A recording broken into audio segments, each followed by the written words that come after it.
Good afternoon and welcome. This is the session on global perspectives of youth engagement, and we have a very exciting lineup for you. I'm delighted, it's my great pleasure to introduce to you the three panelists. I know there are four people here, but I'll explain in a moment. We will first hear from the wisdom of Nicola Shepherd, who is the UN focal point, head of the UN program on youth. This program serves as the focal point on youth for the entire United Nations system. So we're delighted that she could join us today. In this capacity, Nicola is the co-chair of the UN Interagency Network on Youth Development, which aims to increase the effectiveness of the UN's work on youth development by strengthening collaboration and exchange among all the relevant UN entities. So we're pleased that she's here. As someone who spends her time giving voice to youth to ensure that the United Nations organizations listen to youth, it is unfortunate that she herself has lost her voice. So we are assisted today by a colleague, Borhin Shakhun, who will be Nicola's voice today. It's Nicola's presentation in Borhin's voice. Second, we will be hearing from Moufida Goucha, who is the team leader of the youth-led social innovation program here at UNESCO.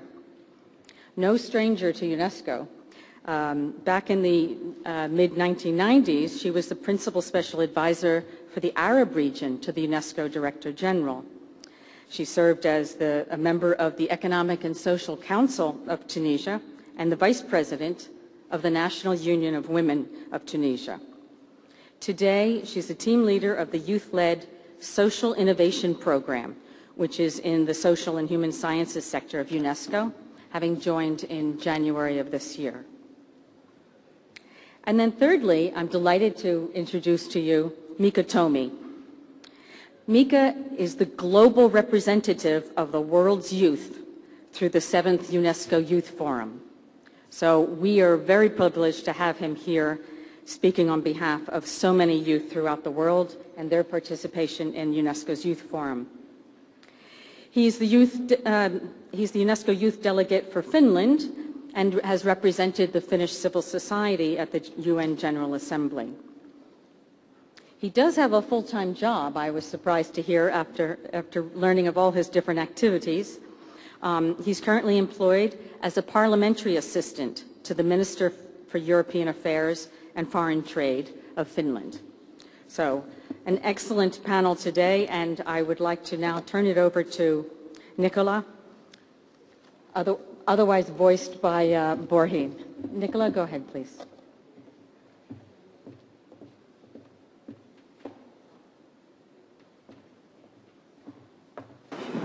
Good afternoon, everyone. As you can hear, I'm sorry that I've lost my voice.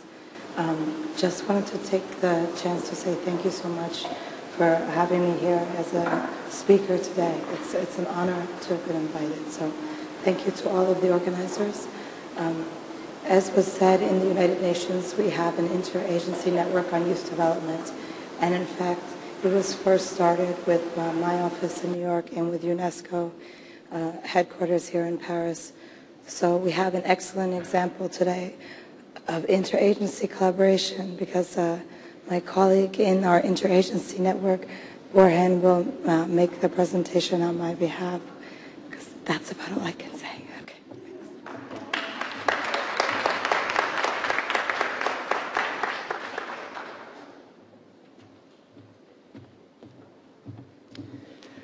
Ladies and gentlemen, good afternoon. I'm very glad to take and step in to present the work that Nicola was supposed to present to you, which is basically an important work we have been taking through the summer, even during summer holidays and August month, to get to an agreement among the UN agencies about common programs for youth. and I will explain that to you a bit later. What I think very important, and I would like to take this opportunity while presenting Nicola's presentation, is to highlight how important this meeting for the programs and for the initiative that IIEP but other partners will be taking. But most maybe important is the partnership that we can get out of this type of meeting and the network that we can build to further support the work we are all doing. And I'm very glad to have this opportunity to meet with so many people, and I hope on Thursday where we will have to discuss the issue of skills and connecting skills, work and education together. I would like to make the point regarding the work that we have been doing as an interagency group, and maybe the first thing I would like to mention is there is an important action plan that the UN family is taking, and the one that we have been going through is the 5-year action agenda that is aiming to set up an overall or a sector system-wide program, including and involving different agencies. And we have had this the appointment of a special advisor of the Secretary General on Youth, and we are working on setting up the system-wide action plan.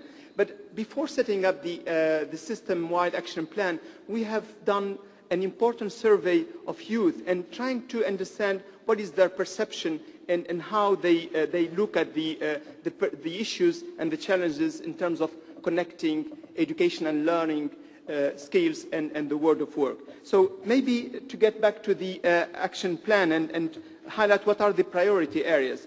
The action plan is covering 5 priority areas. The first one is about entrepreneurship. The second is about employment. The third is covering education, including education on sexual and reproductive health.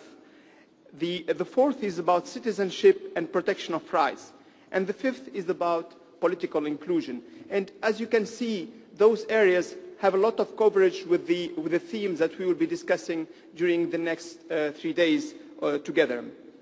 So these areas are covered by different groups and different agencies trying to work as an interagency network to come up with a common and agreed sector system-wide action plan. For that, as I mentioned earlier, we have run an important survey among youth in different regions, and this survey covered around 13,500 respondents in different continents, where we have focused on these areas, but with different questions that we have been trying to ask and trying to capture what is the perception, what are the importance and priorities that are given by youth to those specific areas. And we have tried to cover all the 6 languages of the UN, trying to have all youth in different regions participating in this.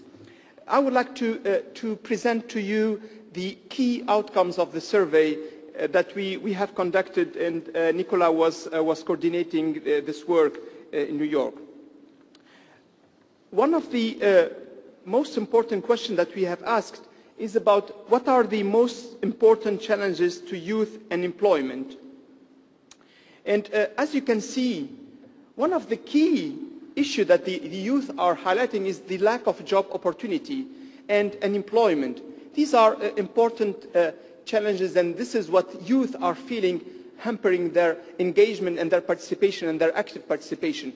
And if you look at the other issue that the youth are considering is the skills and training and skills development. So youth see that training, skills development is an important driver for better access to the labor market and access to jobs and employment. So these are important elements that came from the survey. Of course, there is also another important issue about the information regarding the jobs opportunities and the career guidance and counseling that comes with. The last point, and I think this is important, and it came this morning in the GMR, in the Global Monitoring Report presentation, is that youth are very scared with the fact that when they have access to employment, these are vulnerable employment with very low wages and very vulnerable job opportunities. So this is an important concern for youth. Taking those challenges, we have tried to ask youth what they consider what should be done to promote youth employment. And here again, there is a lot of concern regarding how to improve training and skills development, but also how to develop specific policies that are targeting youth employment and youth education, how to include youth employment in the national policies, and how to set up the financial incentives for the world of work to develop learning opportunities in the workplace. As you can see, this set of issues or this set of proposals that are made by youth are mainly about active labor market measures. So how to enhance workplace learning opportunities, how to develop policies that are targeting youth, how to develop skills and training programs. And those are important elements in addition to the relevance of the curricula to the world of work. And this is an important element that we will be discussing on Thursday, I hope. The other element that we discussed and we tried to understand from youth is what are the important challenges and issues related to youth education. And this is, again, as you can see, there is an important focus on what the curricula bring, what type of skills, knowledge, and attitude are developed through the curricula, and how to improve the link between curricula and the world of work. And this is again, an important concern for youth. But not only the quality, but also the availability of education and the different opportunities to access to education. The absence also of recognizing the knowledge and skills that is developed in different settings. So how to recognize vocational training and education which is acquired in different settings. And this is, again, an important issue that the youth are mentioning. The other element that we try to look at from youth is what should be done to promote education. And again, there is this understanding from youth that education and learning doesn't happen only in formal setting and in colleges or lycées or schools, but also in different settings. And as you can see, for example, promoting non-formal and informal education, support initiative in enabling the transition from school to work, and other aspects that we have identified. So those are issues that youth consider in a different way, maybe in different regions, but those are the most important aspects that came from the survey. The survey included other aspects that you can, and maybe Nicola can relate to that. It's available on the web, and you can have access to this. I would like to go to the one last important element which I think important to highlight is the youth involvement in policy decision and in policy participation. And this is I think, is an important aspect, because policies are not only the participation of youth in political life is not only about participating in consultation, but also in taking part in the political life. And this is one key issue that came from the survey, is that youth feel that they are not involved in the decision making. They are not involved in the entities and in the governance of the different education systems. And this is an important aspect that we would like to discuss in those 3 days, is what are the mechanisms that are driving the participation of youth? Who is representing youth, with which capacities to express the youth voice and to participate actively in the decision making? So if you look at the slides, and I don't know if we will share this with the participant, but these are already in the USB keys. So you can go deeper into the presentation. But what I would like to highlight is that the one key aspect, and you see it in the middle, is how to promote youth leadership. And by promoting youth leadership is how to promote better participation of youth and the voice of youth in the decision making. And this is seen as an important element. And behind that is how to empower youth organization to participate and to develop their capacities in taking part in the political debate. And this is, I believe, an important challenge, because when we look at the different entities and the different boards in terms of education across ministries, boards and councils, Human Resource Council, Education Council, Skills Development Council, youth are not part of this. They are consulted, they are informed, but they are not involved in decision making. And I think that's an important aspect that we have to look at. So what mechanism can bring in youth and can bring in youth voice in the debate? There are other elements, ladies and gentlemen, that Nicola would have liked maybe highlighting. I wanted to focus on the issue of education, learning, and the link with the labor market, and the political aspect of the participation of youth, because I believe that these are important aspects that we need to take forward in our debate. And I do hope that through the different sessions that we will have is to have better understanding on what are the best mechanisms that can bring in youth participation, and what are the measures for capacity development for youth to ensure that they are participating in the decision making and they are part of the decision making in terms of education, learning, and the world of work. Thank you very much.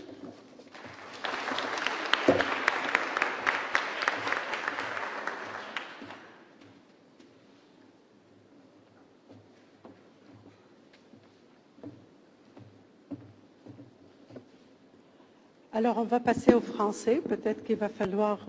So we're going to move on to a French speaker. So you may have to put your headsets on. It is a very great privilege for me to participate in this very important meeting looking at the global perspectives for youth. I'm going to try and shed some light as to UNESCO's approach on this subject, and I will, of course, establish a link with the education planning policies that we're looking into today. I listened to Nicola Shepherd's presentation as presented by my friend Boran. I realize that our work is quite complementary in nature, and I'm very pleased with this.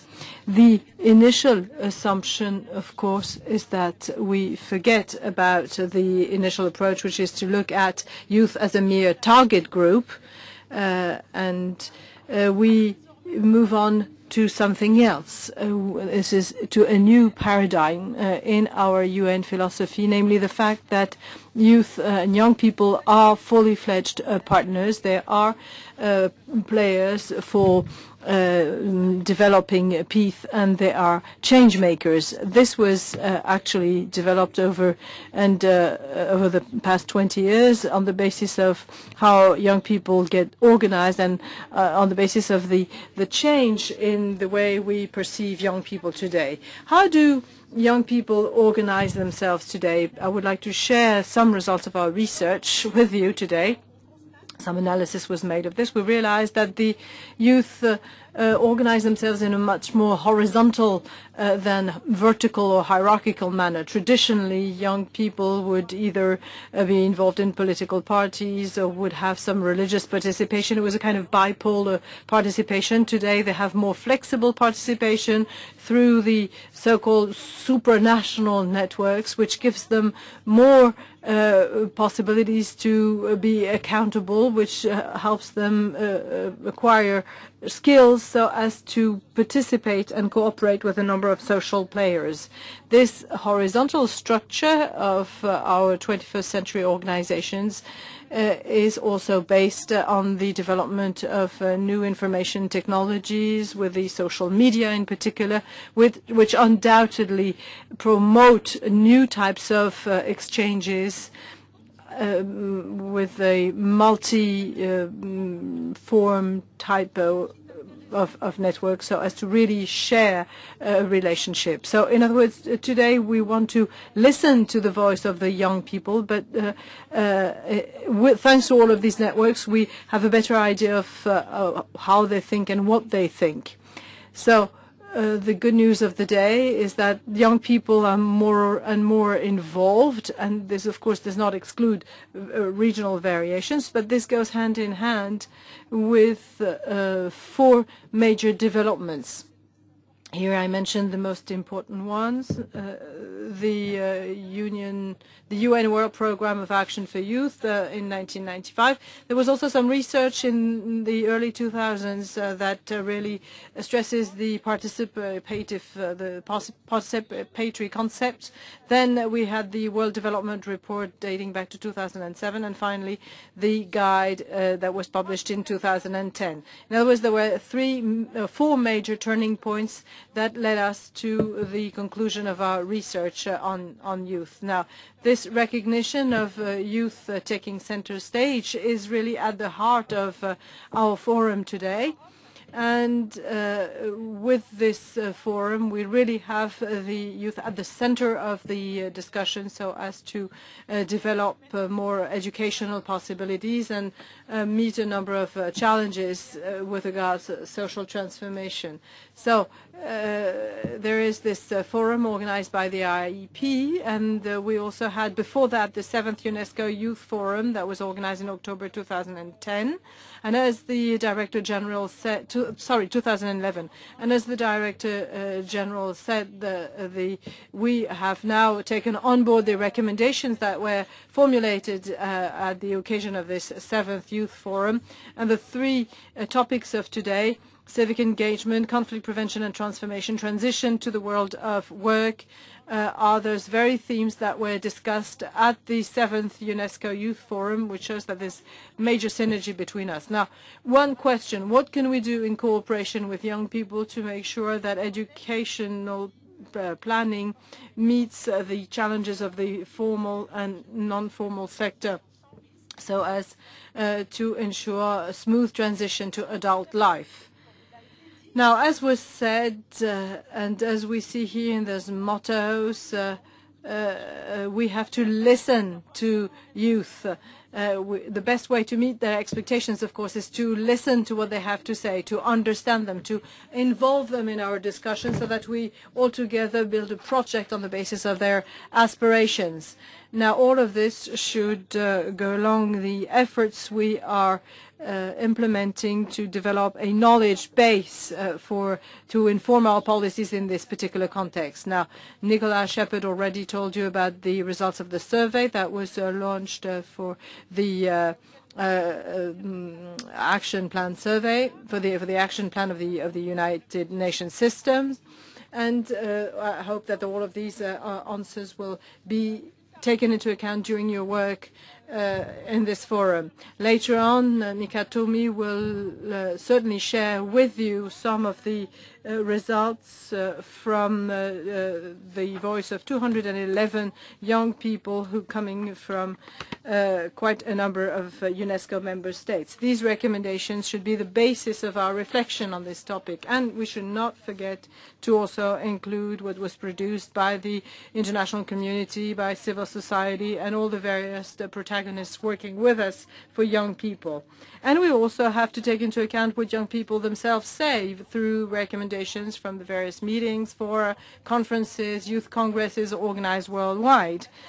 There is actually transversal work, horizontal work, that was conducted in 2011 by UNESCO that looked into the results of 177 youth events. And we have come up with a number of common recommendations, and they are at your disposal. On this particular slide, you see what those common recommendations are. This has to be read from 2 perspectives. In the first column, you see the recurring priority fields, and in the second column, you see the specific issues that can be found or that were spotted at these various events. And according to our interpretation, and I'll be careful in the way I formulate this, the young people think that either the answers are insufficient or inappropriate. So I am very pleased to see that the work that was conducted and the survey that was discussed by Nicola actually come up with similar results. For instance, it's important to note that in the context of education, young people are always worried with issues relating to the transition to a working life, with issues relating to quality of education, to the relevance and adaptability of education vis-à-vis societal change. And it is also important to note the interest of young people in the context of informal education promotion, as well as education on peace and HIV and AIDS. I would also like to draw your attention to a number of other issues that are pointed out on this slide, which will certainly feed your discussions. And I think it's very important to see that the results of our analyses go exactly in the same direction as the results of your questionnaire, of your survey, and which means that we are getting closer in terms of listening to young people. Now, I would like to come back to the UNESCO's approach for young people. We want to have a dynamic process at two different and complementary levels so as to have a top-down effect on the one hand, in other words, the policy development with the participation of youth, and a bottom-up approach which has to do with grassroots civic action. We want to work in an upstream mode. In other words, we want to work on policy development and accompany this work by a number of interventions so as to put better stress on community actions and involve a number of young people. So what Nicola Shepherd said through her intervention can be seen here. These two aspects are intricately linked. I mean, it is not possible to develop viable policies without participation of youth. But on the other hand, you also have to give young people tools so that they can participate in a dynamic manner. In other words, these are two aspects that are absolutely necessary for our involvement. Now, let me explain how we see the link between youth policies and programs and educational planning, whilst coming up with a number of suggestions. Now, any youth policy has to be thought of in a horizontal manner and therefore has to do with all of the various policy involvements relating to development and empowerment of young people. Now, aware of this, UNESCO helps member states develop holistic and global policies whilst capitalizing on all the inter and intra-disciplinary expertise that is available within the organization. And therefore, we have a highly original approach as a result. We were discussing links with the labor market, and we can give you also the example of Latin American countries in particular, particularly in Central America, where violence is rampant and where no policy is viable if it does not first and foremost include violence prevention as one of its components.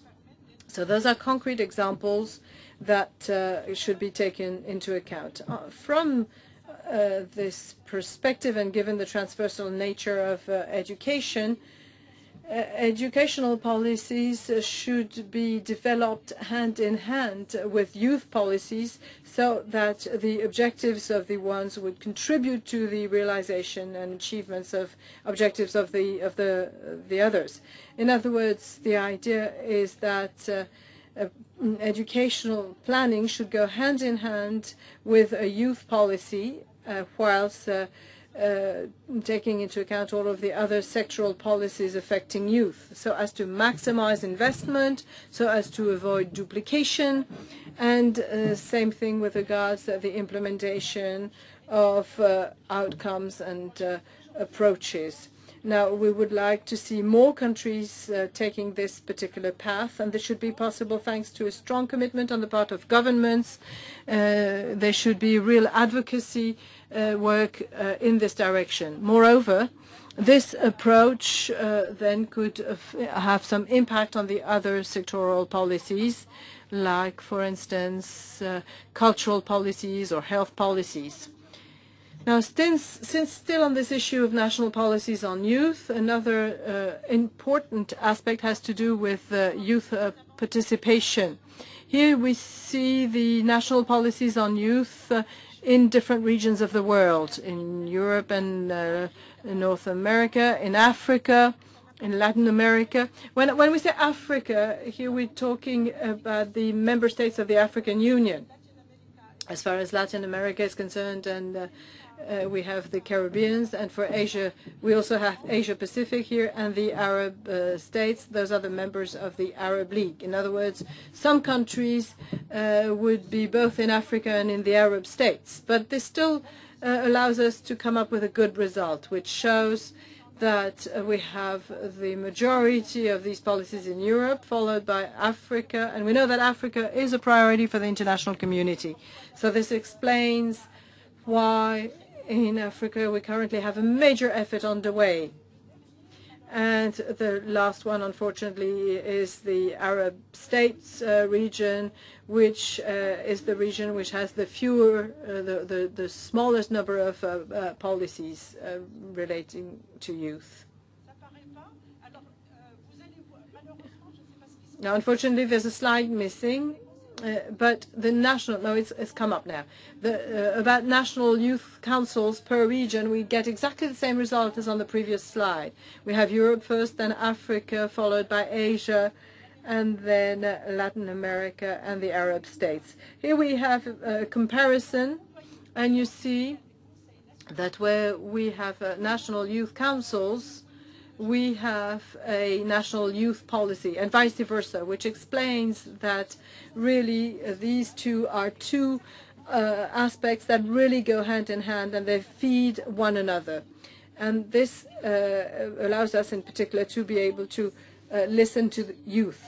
And there's another slide that I haven't shown here, but we also looked at all the ministries and entities dealing with youth, and we saw that there was no relationship. In other words, if you have many ministries dealing with youth, you don't necessarily have many national youth councils, and vice versa. So what really counts is that there's a youth public policy and national youth councils, and these are very interesting results.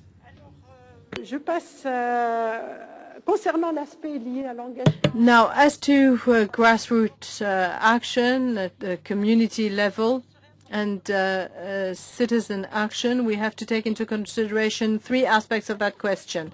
Educational planning should address all the systems and processes, formal, informal, non-formal, as was said before. Many young people today manage systems that are informal, and they should be involved in the development of programs that would be consistent with those of the formal system, so as to better promote the impact of the educational system as a whole. Then we have education planning that should also take into account the content of the various educational practices and methods, so as to reinforce skills and capacities with young people so that they can engage in an autonomous and responsible manner. And we should have competences with regards to leadership, entrepreneurship, and these skills are at the heart of these efforts. And there should be no standard model developed for everyone. Each country should have its own model depending on its social and economic conditions. Finally, it's important to include young people in the educational agenda, as I mentioned before. I mentioned the role played by the national youth councils, but anything that is done at national level can only be sustainable if it's built on a robust community involvement. So what about the future? And I'm getting close to my conclusion. There are three possible levels of commitment and engagement. First of all, we have to listen to and engage with youth at all stages. All players should be able to share their experience and their know-how and their knowledge, and to ensure more efficiency. Secondly, we should review our youth and educational policies so that the young people so the two kinds of policies act in tandem and go really hand in hand. And thirdly, we should listen to the youth and help strengthen and diversify our policy base. I am quite convinced that thanks to the diversity of participants, this forum will be able to take up those challenges and come up with innovative solutions so as to give birth to a new concerted impulse in favor of young people. And I would like to thank you very much for your attention.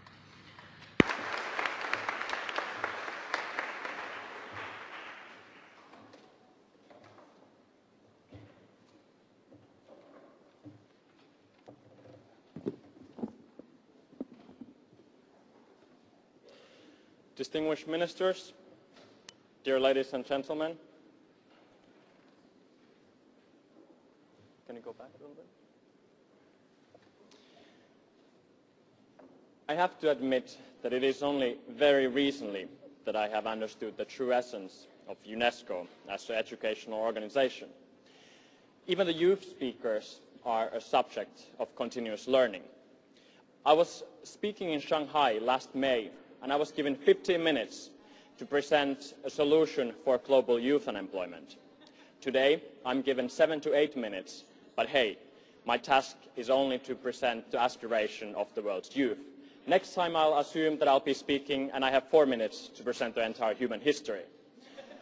However, I'm convinced that it's nowhere else in the world than in UNESCO that I will face similar sympathy for trying my best and still being cut on something. Ladies and gentlemen, I'm honored to stand in front of you as such a distinguished group today. It makes me relaxed to know that I have such a power behind my words. As a representative of the 7th UNESCO Youth Forum, I was elected among 211 youth delegates coming from 123 different countries.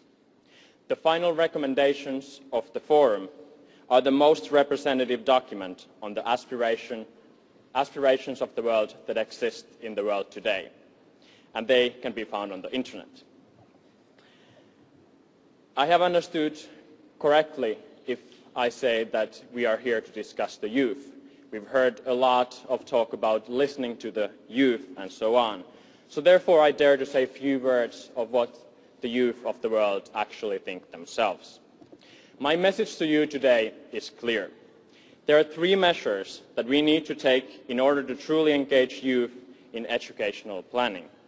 1, move from a youth problem to a youth solution. 2, empower our learners to teach themselves.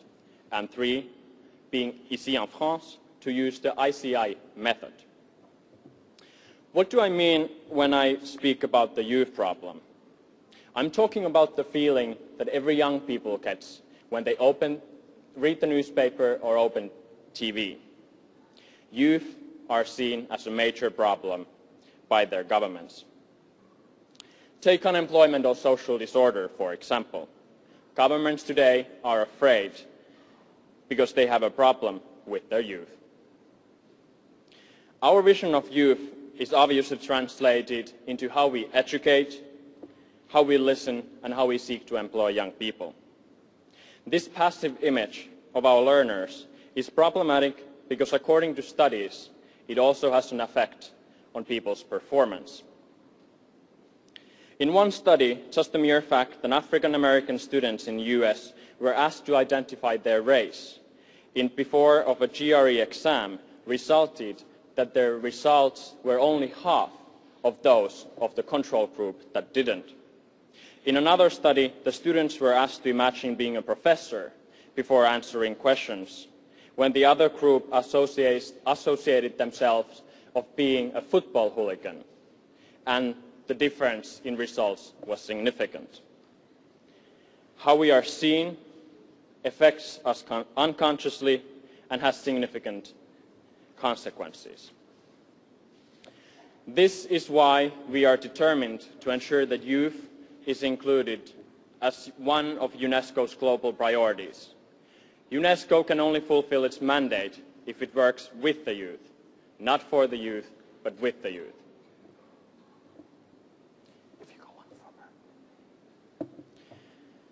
The rapid economic transformation means the skills learned by a vocational school student in China will become irrelevant in only 20 years. We have to admit that schools cannot equip our students for a lifetime anymore. The only skill that will last is the skill of learning new. The modern student needs a strong foundation. Each country must therefore ensure access to equal quality public education as a basic human right and to ensure free, universal and mandatory education to secondary level. All people must have an equal opportunity, including girls, migrants, refugees, people in rural areas and students with physical limitations. The youth of the world are resolved that having adequate opportunities is equally important. Possibilities to volunteer, guidance from good mentors, learning by doing sports and arts. The state must become a real opportunity creator for its citizens. Education is everywhere. We must see non-formal education, such as intercultural education, values-based education, and civic education as equally important parts of general education. And thirdly, we must ensure that all students at all ages can participate in a youth-led student democracy at both local and national levels. Engagement equals participation. Mesdames et Messieurs, let me finish by explaining the ICI method, ici et maintenant. Institutionalizing means creating formal structures so that youth voices can be heard. In my city, the political decision makers give money to a democratically elected youth forum that decides and creates activity for their peers. They are experts of their own lives. This all works because there are proper superstructures and guidance in place. Secondly, legalizing equals solidifying intention into a lasting promise. If you really mean it, make it into a law and follow it. These two measures create a culture of listening, the youth that transforms into an expectation. When youth participate and are listened to, they will become the drivers of positive change in their home communities. To be or not to be, that is the question, asked Shakespeare in Hamlet. To be afraid of a youth problem or rejoice the possibilities of a youth solution is an equally essential question for each modern state. I can, however, assure you that when in 20 years we will look back and examine the countries that truly succeeded, they were the ones that were able to realize their immense youth potential. Which one will your country be? Thank you.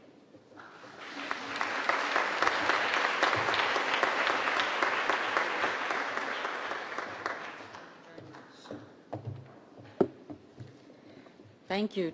Thank you to our presenters. I imagine that at this point you have some questions for them, and I would like to be sure we kick off this first afternoon of the Policy Forum, ensuring that you do have time to engage with them. Let me just say a few points of reflection. This has been a very rich panel this afternoon, and I think it's been an excellent setup for us for the rest of our deliberations over the next few days. Nicola talked to us about the findings from the UN System-Wide Action Plan survey just this past summer in July and August, and what youth are saying are their issues.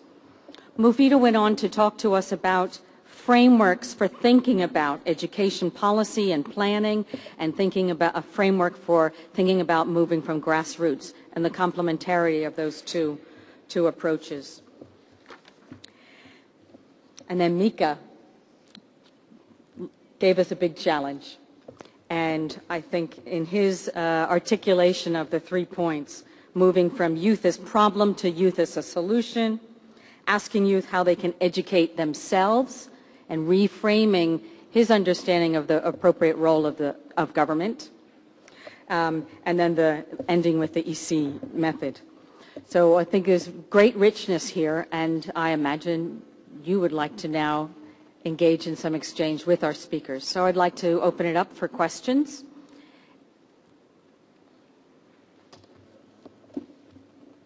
Okay, one. I'd like to take two or three before we, thank you. And when you ask your question, would you please stand up? Are the microphones working? Presumably, okay, then don't stand up. But please identify yourself. And please be sure that you're asking a question and not giving a speech. Thank you very much. Josh. Hi, I'm Joshua Muskin. Is this working? Joshua Muskin from the Aga Khan Foundation. I won't make a speech, but I'm not sure it's a question. So I'm not sure. Can you hear him? No. Is this working? Oh, that's boy, so much now better. It's working. Okay, just needed to stamp. Joshua Muskin from the Aga Khan Foundation.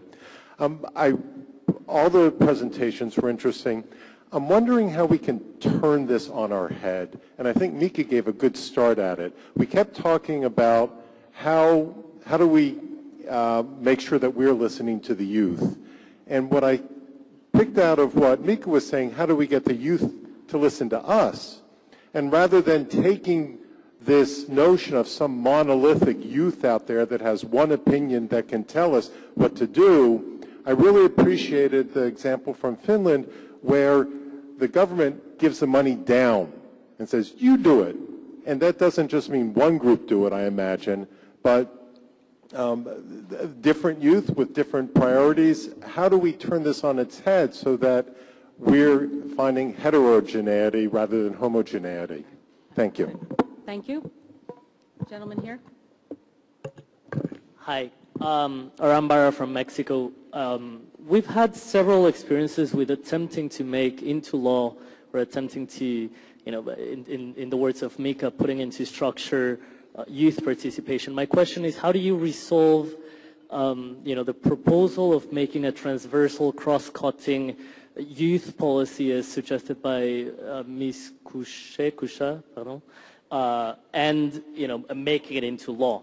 It's one way of doing it is putting a law and attempting to go through there to create that culture. The other way of doing it is attempting to convince politicians and make the political will as to then turn that into law. How do you reconcile those two ways, or what are some experiences you have or you've had into making that happen? Okay. And third person here. Hi, I'm Laura Brewer from the... I think you'll need to pick up the microphone. Yes, thank you. Okay, it's Laura Brewer, skills specialist from the International Labour Organization. I just wanted to maybe remind people in the room that working with youth and giving youth voice is not a new thing. And let's recall the Youth Employment Network that was begun in 2002, of which we had a youth consultative group, which advised on these various issues we're talking about here today. And I think somehow we've not learning the lessons from the past, of which we had taken steps forward. And I look forward to the session on Thursday to discuss some of the steps that were taken by the Youth Consultative Group in advising both at the national and international level, and how they were representing not just the voices of, let's say, those youth who we hear regularly, but also the disadvantaged. Mm-hmm. Thank you very much. I'd like to turn back to the panelists to respond. Moufida, would you like to try first? I understand the microphones are on. Merci beaucoup. Thank you. Thank you very much. So the three of us are involved because we've really laid emphasis on the voice of young people. I believe that that what counts is this dual relationship, top down, and in response to the question by the gentleman from Mexico, I didn't note your name, but we can discuss that further. But that's why I mentioned the national youth councils. Not everywhere, not across countries throughout the world are these national councils. It's not their number, but they must be representative and recognized by the higher bodies, that is the Senate, Parliament, economic and social councils, etc. These must be self-standing, must be able to express their view and, of course, forward their views to the high level. That's why we believe that all these public policies, even if they're well crafted and without necessarily having feedback from young people, of course, that can not have meaning. These councils must be elected democratically by the grassroots. It's a mammoth task. We're doing that in some countries, Zambia and others, at request. I mean, there was a question there on how this can become institutional. First of all, UNESCO is an intergovernmental organization, but it doesn't intervene, or rather, it's involved in advocacy efforts. It's all about advocacy, convincing governments of the need to move from this question where we believe where the youth are perceived as a problem, where to a situation where the youth would be a solution. So we have pilot programs, we have exchange of experience, lessons learned from positive and fruitful experiences. Nicola Shepherd said the tools, enablers need to be set up to hear the voice of young people, not forgetting social media. We can recruit them, hear them not just through the traditional voice, but we have to use Facebook and Twitter. Everything is useful. Everything can be used, harnessed to be in tune, listen to the young people in a body such as this, UNESCO or at national level, if really there is this resolve to listen to the young people. Just two quick remarks. First, about the first question. What I think is the most important benefit of the system where youth are engaged in actually creating youth policies in local level, and this is important because it happens at the local level especially, is that you have two groups of young people, and the other one learns to think and put themselves into the shoes of the decision makers. Suddenly, it's not that there is some city level youth policy, but suddenly you are in charge of that, and it makes you think, how do I make it better? What are the new ideas I can bring in? And they learn the decision-making process very effectively, and they learn how to put themselves into the shoes of decision makers. And I can assure you that those youth will never be revolting on the streets after they had to think and realize how difficult a task of a decision maker actually is. We have to also acknowledge that not all young people want to play little politicians, or however you call it, be the decision makers. Some prefer other channels, and they are also the other group that benefit from this arrangement, because young people know much better what young people like, because they're the experts of their own lives, as I said. So therefore, if young people plan the policies for young people, they actually can create better ones.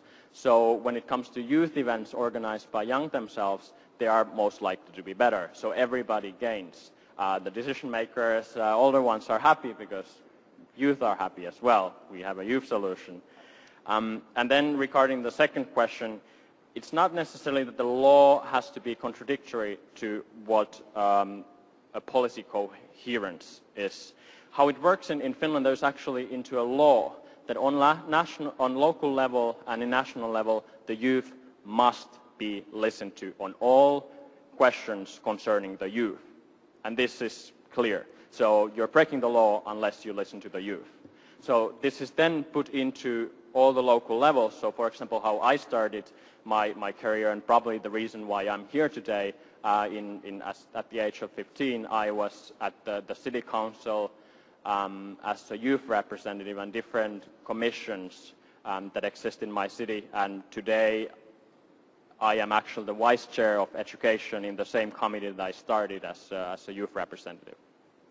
Thank you. Jorge? Je pense que dans ce cas, j'engage. Well, I'm no longer speaking for Nicola. Je pense que c'est très important. Yeah, I think that's very important. I think that the colleague from the Aga Khan Institute mentioned a very important point. The group of young people, I mean, is not uniform, not homogeneous. Not a homogeneous group. There are young people in rural areas, in city areas, in close to city areas, graduates from higher education, others who have no vocational qualifications. So we mustn't put all young people in the same bag and say, right, that's the voice of the youth. There's a differentiation, and that's important. But it brings us back to another aspect. Earlier we were speaking of the voice of the youth, and we spoke of formal structured, but Moufida mentioned that the young also speak with informal voices with various networks. So we must take account of the tension between the formal structures that we put in place, youth council, national council, and how young people express themselves, how this dynamic emerges. We have to look at the solutions that we can provide to that aspect, and I believe that there is an element of debate. Third point I'd like to flag is that the involvement of young people, the voice of young people, we already have, there's a gradation, that is, that we've spoken about listening to young people, to involving young people, empowering young people, and making them part of the decision-making process. This is a template of analysis that we must develop. Do we just listen to young people? Do we listen to them by making them participate, empowering them? Do we have strong mechanisms, legislation or otherwise, that ensure that young people are lastingly empowered in the decision-making process, notably in the planning for education? I think there that we have an analysis grid template that we must develop and use when we forge a dialogue internationally with member states. Thank you. I'm going to give Miika the last word, which I think is appropriate after his remarks. Thank you. Thank you. I would just want to get back to one very core idea. As a decision maker myself and being involved in politics, I understand that the reason why we're afraid of giving the youth a voice sometimes is that we know that we necessarily don't have the means to answer all their questions, right? If we would have, it would be no problem. But I would like to focus on this idea and actually turn it around a little bit. It's not that you should be afraid of not being able to deliver, but by participating and giving the chance, you can actually make the young people to understand that not all solutions are necessarily very easy. And instead of just being on the side that demands for solution, they are the ones who can deliver the solutions. And by switching this around, I think we can make very immense progress. Okay, thank you. We're going to move to a different form of interaction, otherwise known as the coffee break. So I'd like to, would you please join me in thanking our panelists today?